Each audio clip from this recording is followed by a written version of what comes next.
What is up guys? Eric Digitals, nagbabalik na naman sa panibagong YouTube video.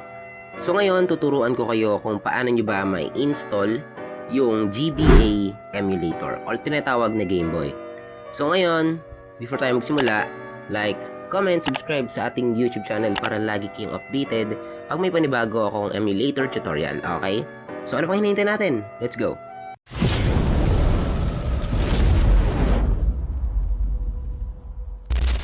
First things first guys, punta kayo sa Play Store ninyo, okay? Play Store, tapos i-search nyo lang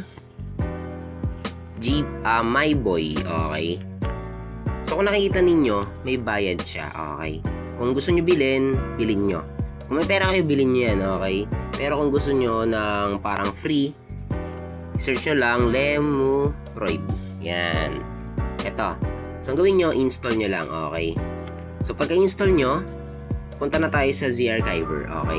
So, kahit ano naman eh. Akin kasi meron akong Z-Archiver tsaka Pro, okay? Kahit anong file manager. So, ang gagawin ninyo guys, punta kayo sa download. Dapat may ready na kayo na download guys ah. So, by the way, hindi ko recommended na mag-download kayo sa mga pirated websites, okay? Hindi ko recommended, okay guys?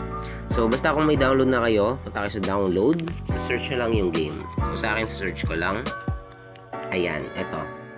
So, ang gagawin ko dyan, click, tapos, click mo yung extract, tapos, i-click ko tong nasa taas ng banner number 5, tapos, ang gagawin ko, gagawa ako ng folder dito sa pinaka device memory. So, ang gagawin ko, gagawa ako folder, new folder, tapos, papangalanan ko lang itong GBA ROMs.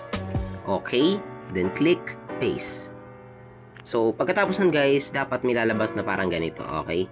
So, pagkatapos nyan, punta na kayo sa emulator, which is eto. So, punta na tayo dyan. So, ang sinasabi, enable daw notification. So, sundin lang natin. Allow. So, yun guys, pagkatapos nyo i-allow is dito naman tayo sa select ROMs directory, okay? So, ang mangyayari dyan, ito is yung ginawa natin kaninang folder, which is yung GBA ROMs, okay? So, ang gagawin natin, click lang natin yung select directory. Tapos, hanapin nyo lang dito yung ginawa nyong folder sa Z-Archiver kanina, which is yung GBA ROMs, okay? Hanapin lang natin, which is ito. So, pag nahanap nyo na guys, i-click nyo yung use this folder. Click allow. Then, wait nyo lang. Then, ayun guys, kung nakikita ninyo, ito yung game natin, One Piece USA. So, ano lang to, mga 2 MB lang. So, napakababa, di ba? So, kung makita nyo, ito yung, ano niya, interface. Ayan. Sobrang dali lang intindihin yan, guys. So, ang gagawin natin, mag-gameplay muna tayo, okay?